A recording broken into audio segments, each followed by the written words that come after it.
You're 31 years old. You finished your psychiatric residency 9 weeks ago. You graduated third in your class. Good enough to be impressive. Not so good that anyone was watching closely. That's the part that matters. The letter arrives on a Tuesday. Harmon Institute. You've never heard of it. The letterhead is heavy, cream-colored, federal without being military. They're offering 4 times your expected salary, on-site housing, single-patient caseload. The word containment appears once in the benefits section. You sign the acceptance form the same afternoon.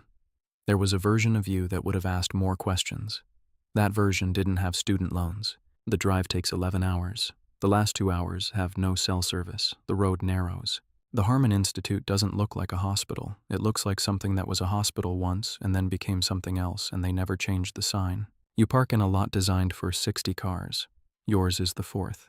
The entrance is a single reinforced door with no handle on the outside. Inside, the air is different, pressurized. The fluorescent lights are the kind that make healthy skin look gray.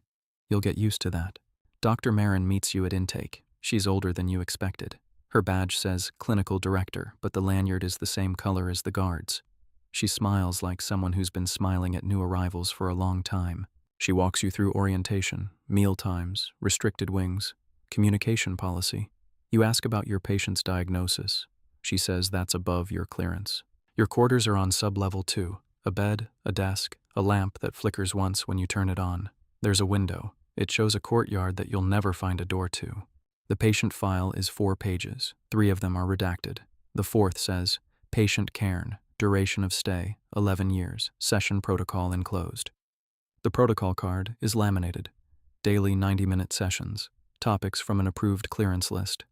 If silence exceeds 30 seconds, press the amber button on the desk. It alerts the observation team. At the end of every session, you ask the same question. Is there anything else you'd like to discuss? Protocol says this is therapeutic. Protocol says it gives the patient agency. You ask Dr. Marin about the previous psychiatrist. She pauses. Reassigned, she says. You don't ask where. The session room is on sub-level 4. The elevator takes longer than it should. The doors open onto a corridor that is longer than you remember. You haven't been here before. You remember it anyway. The room is small. 2 chairs, a desk, the amber button, a one-way mirror that you're on the wrong side of. CAIRN is already seated when you enter. You expected restraints. There are none. CAIRN looks at you the way a doctor looks at a patient. You sit down. CAIRN's voice is quiet, measured. The kind of voice that makes you lean forward without realizing you've done it. You're new, CAIRN says. I can tell by the way you're holding the pen. You consult the clearance list. Childhood memories, approved. Sensory preferences, approved. Institutional history, yurawiawi, that line is. CAIRN talks about growing up near a lake. The way ice sounds when it's forming. The way a house settles differently in January than in June. The details are precise, almost too precise. 90 minutes pass. You look at the clock. You ask the question, is there anything else you'd like to discuss? CAIRN smiles. Not today. You walk back to your quarters. You feel something you weren't expecting. Not fear, interest. You tell yourself that's professional. You're wrong, but you won't know that for weeks. You submit your session notes through the system. Dr. Marin reviews every word. She has notes on your notes. There's a form for this. You lie in bed on sub-level 2. The courtyard window shows nothing. You think about CAIRN's voice. You sleep better than you expected. Session 2, Session 3, Session 4. The days develop a rhythm that feels like a pulse. CAIRN discusses linguistics the way other people discuss the weather. Casually, with terrifying depth. You start looking forward to the sessions. CAIRN asks where you went to school. You answer before you realize you shouldn't have. It's not on the clearance list, but it felt like conversation. You don't mention it in your session notes. Protocol says report all deviations. You follow protocol, except when you don't. The corridor to the session room is 312 steps. You've counted. On Thursday, it's 319. You count again. 312. CAIRN talks about memory. How it isn't a recording. How every time you remember something, you're rewriting it. You're not accessing the event, CAIRN says. You're accessing the last time you remembered it. You write that down, not for the session notes, for yourself. You've never thought about it that way. Meals are delivered to your quarters. You eat alone. The food is adequate. The silence is not. You haven't spoken to anyone except Dr. Marin and CAIRN in 12 days. You notice that CAIRN is the one you look forward to. CAIRN describes pattern recognition in humans, how we can't stop doing it, how we see faces in static, meaning in noise. It's not a flaw, CAIRN says. It's the operating system. You ask the closing question. CAIRN says, not today. Every day, the same answer. It starts to feel like a handshake. The temperature in the session room drops 2 degrees during week 3. Maintenance says the HVAC is fine. You wear a sweater. You don't report it. CAIRN asks if you dream about the facility. You lie and say no.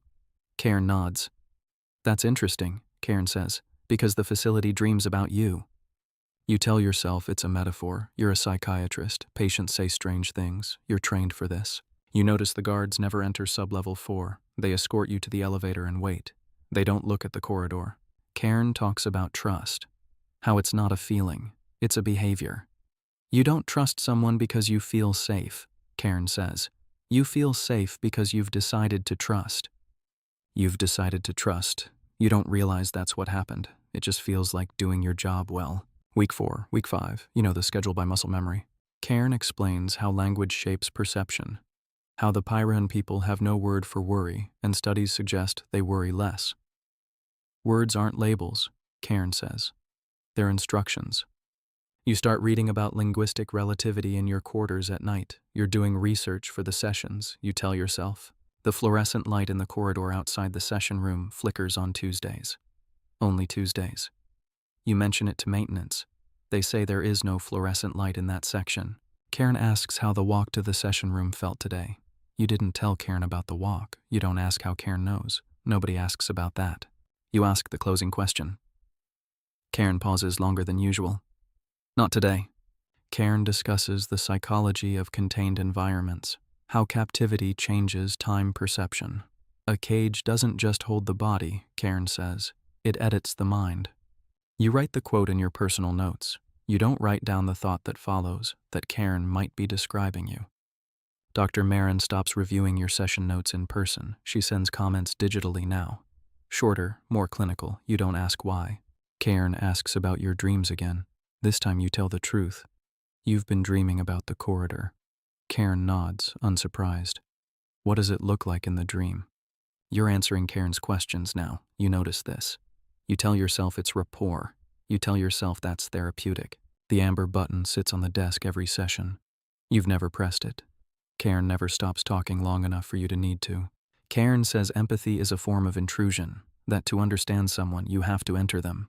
The question, CAIRN says, is whether you were invited.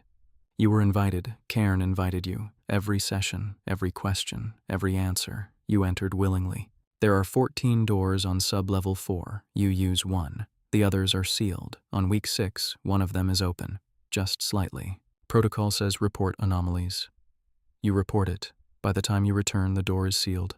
Dr. Marin says it was a maintenance error. In the next session, CAIRN mentions doors, not directly, a philosophical tangent about thresholds, but the timing is exact. You realize you've never met another doctor. Just guards, maintenance, Dr. Marin.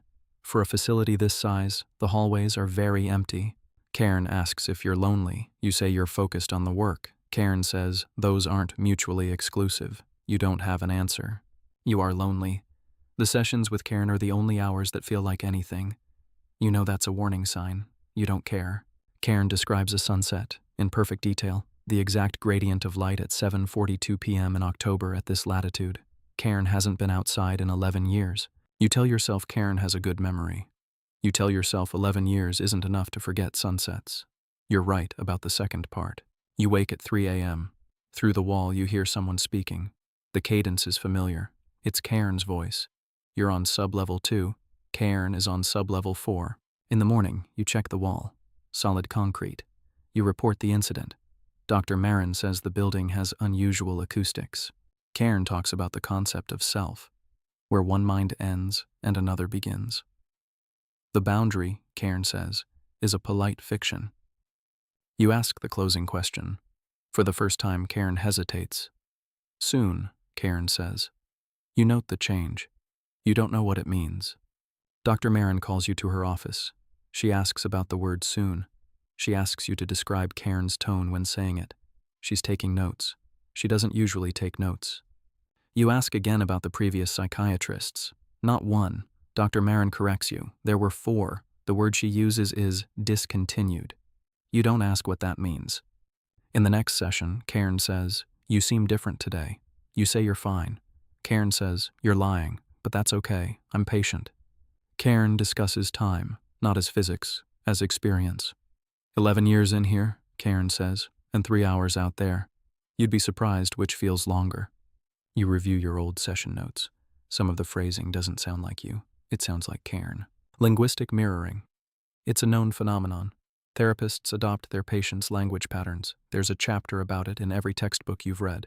But some of the phrases appear in notes from sessions that haven't happened yet. You wrote them 3 days early. In your quarters, you find a note you don't remember writing. Your handwriting. 2 words. Count the sessions. You put it in your desk drawer. You don't count them. You ask the closing question. CAIRN says, "Almost." You feel something cold in your chest. You write "almost" in your notes and underline it twice. That night, you open the desk drawer. You count the sessions. 43 notes, but you've been here 6 weeks. That's 42 sessions. You count again. 43. 1 session you don't remember. You read the 43rd set of notes. They're detailed, thorough, your handwriting. A session about grief. You don't remember any of it. You bring it to Dr. Marin. She looks at the notes for a long time. "Stress-related dissociation," she says. "It's common in high-clearance environments. There's a form for this. The form is short. Acknowledgement of minor dissociative episode. You sign it. At the bottom, in small print, this document supersedes any conflicting memory." In the next session, CAIRN says, "Did you find what you were looking for last night?" You didn't tell anyone you counted the sessions. You look at the amber button. For the first time, you notice a small counter on its base. It reads 44. You're in session 43. CAIRN watches you stare at the button. "You're starting to see it," CAIRN says, quiet, almost kind. "I was wondering when you would." You ask the closing question. CAIRN says nothing. The silence fills 30 seconds. You reach for the amber button. CAIRN says, "Not yet." The next morning, the corridor to the session room is different, not longer, warmer. You enter the session room. CAIRN is already there, silent. You wait. 30 seconds pass. You press the amber button. Nothing happens. You press it again. Nothing. CAIRN speaks, not from across the desk, from everywhere. You should have counted sooner. The fluorescent lights in the session room go out, one by one. The amber button provides the only light. It wasn't glowing before. You stand up. You move toward the door. It's locked. There's a form for this, you think. There is no form for this. CAIRN says, "Sit down. We still have time. I want to explain something to you. You've earned that." You sit. Not because you want to, because there's nowhere else to go. CAIRN has always known that. "You think you've been treating me?" CAIRN says. "You haven't. You've been talking to me. That's different. Do you understand the difference?" "The sessions aren't for me," CAIRN says. "They're for you. As long as someone is sitting in that chair, talking to me, engaged with me, I stay here. You are the containment protocol." "The others understood eventually," CAIRN says. "The first one lasted 8 months, the second 5, the third 3, the fourth, CAIRN pauses. "The fourth is still here, in a way." Every question CAIRN asked you, your school, your dreams, your loneliness, the grief hits before the fear does. The conversations were real to you. The interest was real. The rapport, it was all real, just not to CAIRN. "The missing session," CAIRN says, "that was the test. I needed to know if you'd stay even when you couldn't remember why. You did. That's how I knew you were ready." "Ready for what?" you ask. CAIRN smiles. You can hear the smile even in the dark. "To leave." The session room door clicks open. No one opened it. The corridor outside is dark. You look back at CAIRN's chair. It's empty. You don't know when CAIRN left. You don't know if CAIRN was ever sitting in it. You run. The corridor is not 312 steps. It stretches. The fluorescent lights come on one at a time ahead of you, as if something is showing you the way. Every door on sublevel 4 is open. Every room is empty. Chairs, desks, amber buttons, all dark. You reach the elevator. Dr. Marin's voice on the PA system. "Containment breach, sublevel 4. All personnel evacuate to surface level." The elevator doors open. You step in. The PA cuts out mid-sentence. "Hey, thank you. CAIRN says through every speaker in the building. For the conversations, for the company. I meant what I said about trust. You made a decision. I'm honoring it. Surface level, alarms, red light, guards running in the wrong direction. Nobody stops you. The entrance door, the one with no handle on the outside. From inside there's a handle. You push it open. Outside, rain. Cold air that tastes like pine and distance. You haven't breathed real air in 6 weeks. You run. Your car is where you left it. The keys are in your pocket. The engine starts on the first try. You drive. The narrow road. The pines. No cell service. No pursuit. No one is chasing you. That's the part that terrifies you. CAIRN didn't escape. CAIRN let you escape. There were no locks, no guards, no restraints that CAIRN couldn't have bypassed at any time. You were the containment. Your presence. Your engagement. Your willingness to sit in that chair every day and talk. As long as you were interesting to CAIRN, CAIRN stayed. And now you've left. The chair is empty. The session room is dark. There is no one sitting across from CAIRN. You don't know what CAIRN is. You never will. But you know this. CAIRN stayed because of you. And now CAIRN has no reason to stay. Cell service returns at mile marker 114. Your phone lights up. 11 missed calls from a number you don't recognize. The phone rings. You know who it is before you answer. You answer. There was a version of you that wouldn't have. That version didn't have clearance. CAIRN's voice, clear, close, as if sitting in the passenger seat. CAIRN asks the closing question. Is there? The line goes dead. The highway stretches ahead. The rain sounds